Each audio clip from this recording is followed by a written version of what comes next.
What is up, ladies and gentlemen? Welcome back to another Murrah's Motors video. This one's gonna be a little bit different. We're starting at 4:30 in the morning. My clock's a little off. What this video is going to be is hopefully a comparison between my Cummins here with just a 5-inch straight pipe on it, and I've got a Flo-Pro style twister resonator to put on it that is hopefully going to eliminate the horrible drone from the 5-inch that I've got. So I've had this truck for 2 years now, and hopefully this audio drone will show up decent. You can actually hear me talking. So I've had this truck for 2 years now, and a couple weeks ago I drove to Indianapolis back to help my brother move. And I spent about 10 or 11 hours driving. Most of it was on the interstate or in city traffic. And city traffic happened to be the same RPMs. At about 1,800 to 1,900 RPMs, the drone in this thing gets horrible. And it got to the point that after about 9 hours on the interstate, about 75 at 2,000, 2,100 RPMs, depending if it's pulling up a hill or not, I woke up the next morning and my ears hurt. And I mean, not to sound completely dramatic, but I have not been able to hear right since. And actually the last 2 weeks I've been going down the interstate every day to go to my apprenticeship class, and I mean, it's hurt my ears every day. So I definitely caused a little bit of damage, feels like. And I actually downloaded one of them decibel reader apps, and cruising around just 80 gear, about 80 RPM, not screaming, is about 75 decibels. Sitting on the interstate, this thing sits at about 83 decibels in the cab, and I believe 80 to 85 in that ballpark is where, after extended exposure, you can actually start causing hearing damage. So that's pretty cool.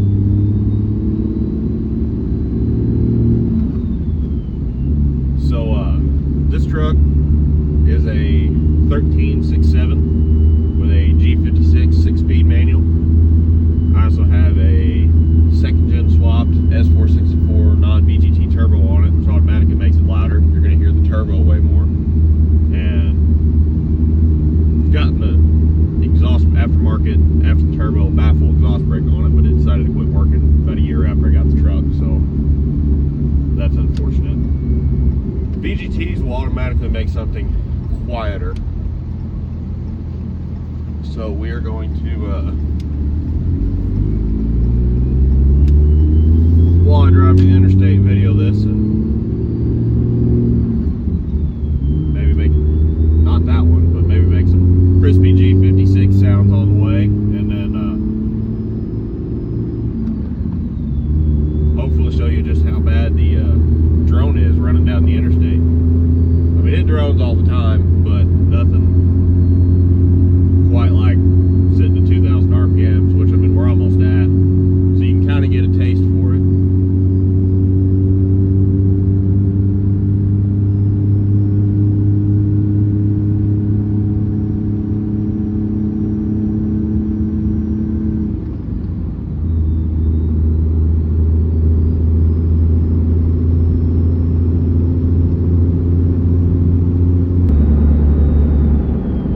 Back glass and sunroof here.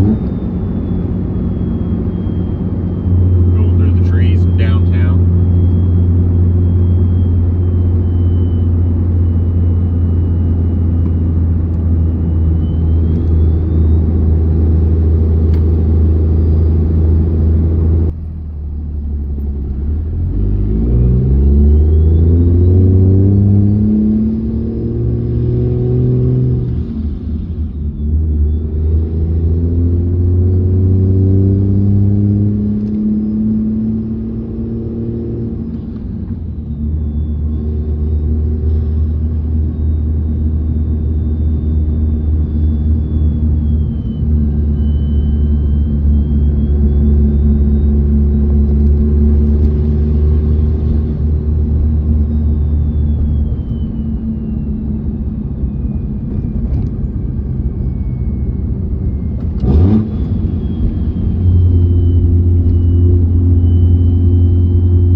Alright guys, we're back on the exhaust mission here.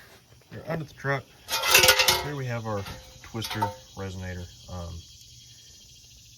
I'm going to call it a Flo-Pro. It's not actually a Flo-Pro. It's technically a Mel's manufacturing from Thoroughbred. They're all basically the same concept here. I'm not really sure where it's going to go yet.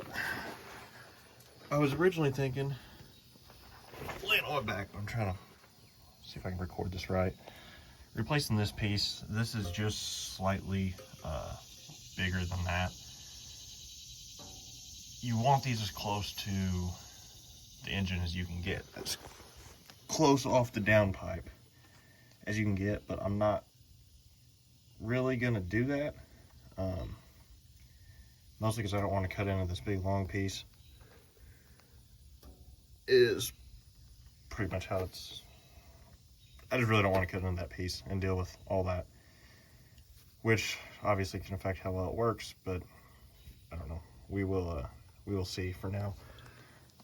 So I'm thinking I may go into this here piece. I'm not 100% sure how this is going to go just yet. Now, it said this was going to have a mark on which way to go. It doesn't, but if you see this end, it's kind of hard to tell.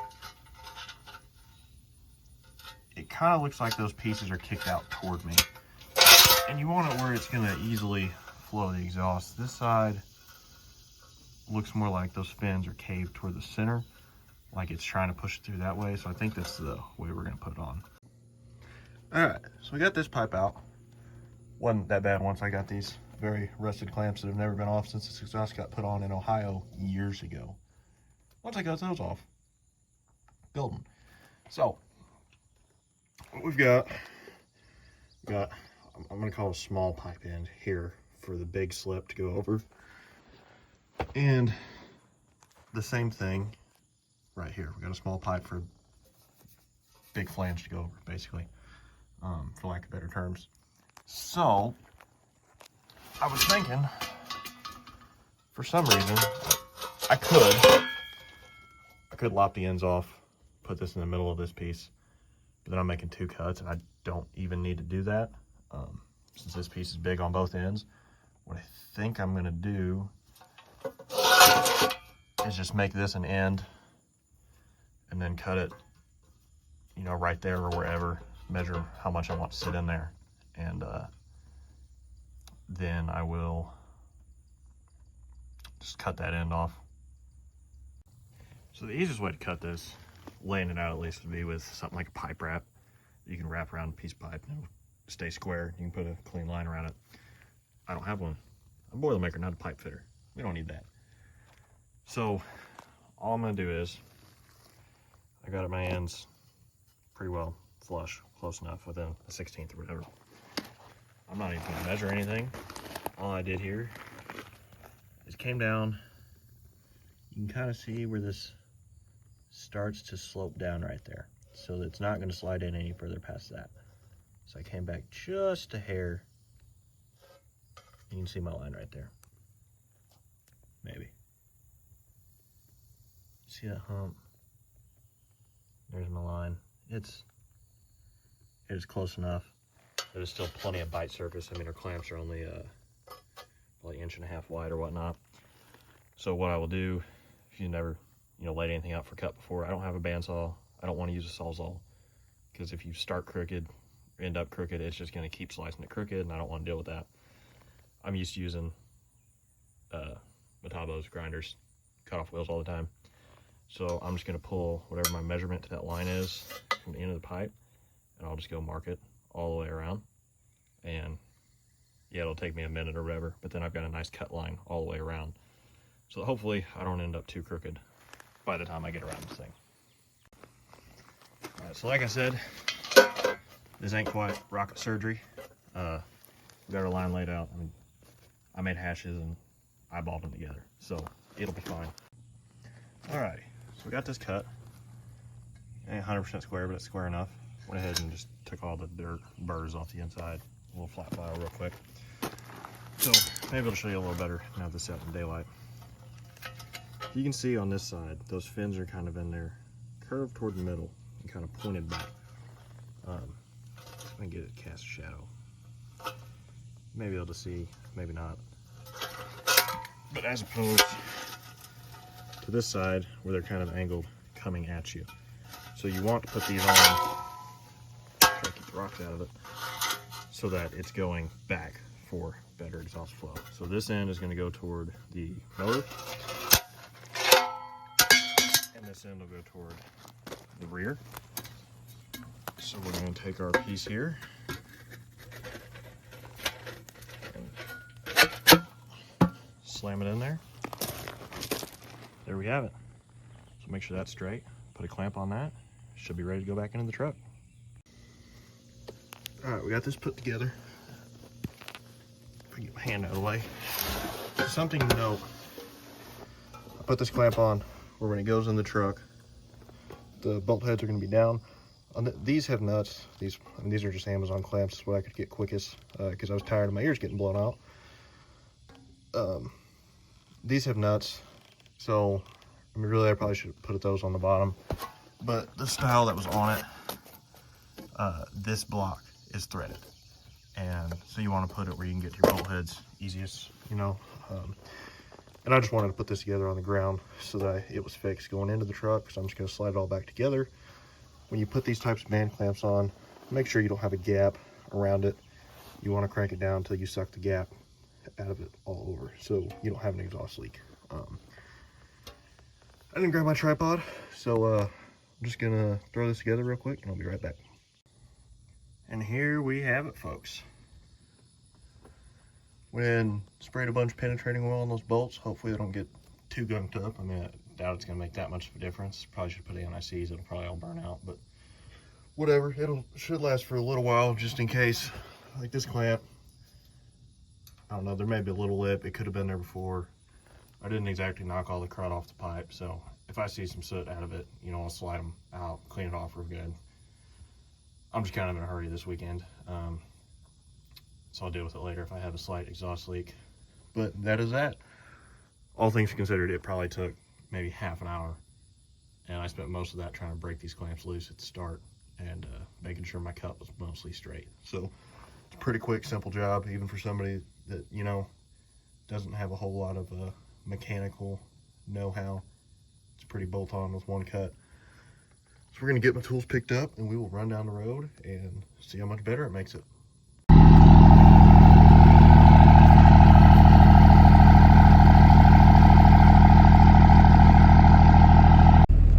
So real quick before I figure out how I'm gonna mount my phone and take off, on startup it might have made a little less of a,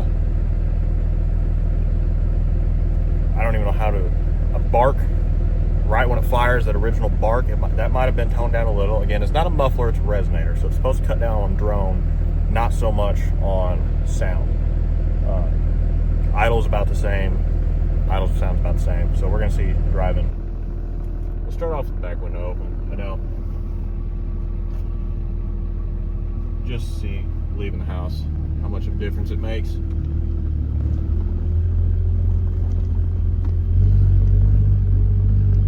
It is absolutely quieter.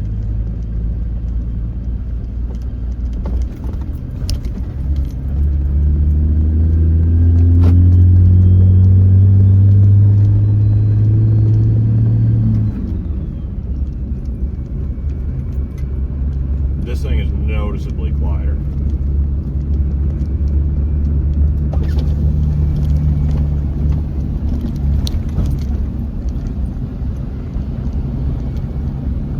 Down, you can't tell much of a difference. See when I take off here from the stop sign. We'll try to hit 4th. Got a little more road here.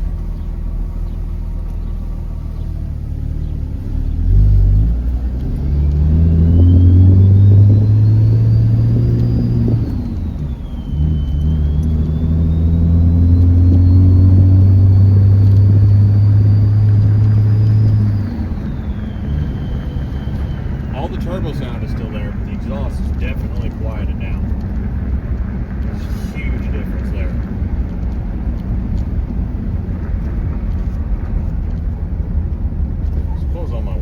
see.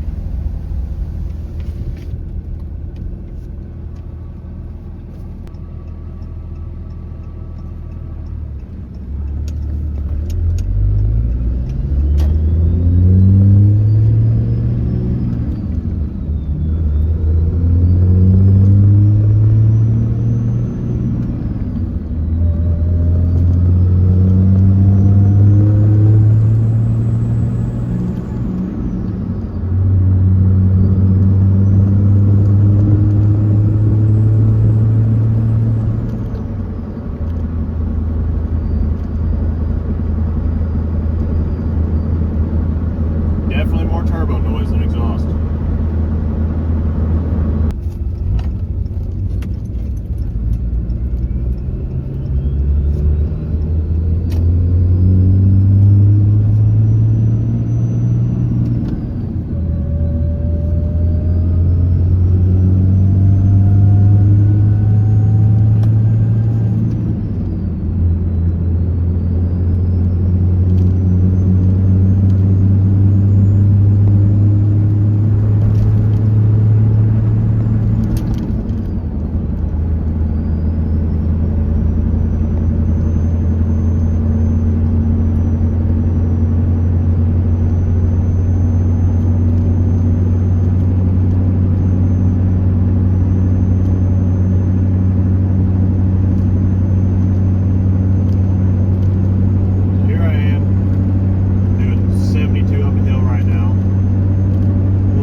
After I ordered the 12, I was a little worried. I was going to wish I went and found an 18 or a 30. And right now, I'm pretty happy with the 12. I mean, I can sit here and have more of a conversation than I've been able to have for quite a while without yelling.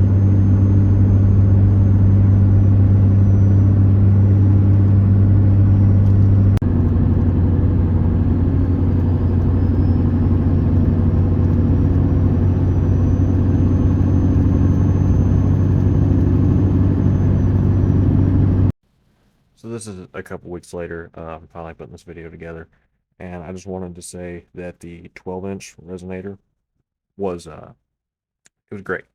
I just wanted more. So if you just need a little bit, something like that would be great. It did cut a lot of the drone out. It definitely took a lot of the extra bark away. Like if you had a 4-inch exhaust over a 5, because I make 4-inch models too. 4 inches tend to be more raspy from what I hear. So if you just wanted the 4-inch being a little quieter and the sound difference, but didn't quite want the rasp, that would work great. But for the internal cab drone and how much I wanted, 12-inch just didn't quite cut it for me. So I ended up, this picture is what I ended up getting instead. It's an FTE 30-inch, about $50 more than the 12-inch, and it fit right in for the whole length of pipe that I cut in half to put that 12 in, which was an 18-inch overall length. I just took that section out, put the 30-inch in, and I love it so far.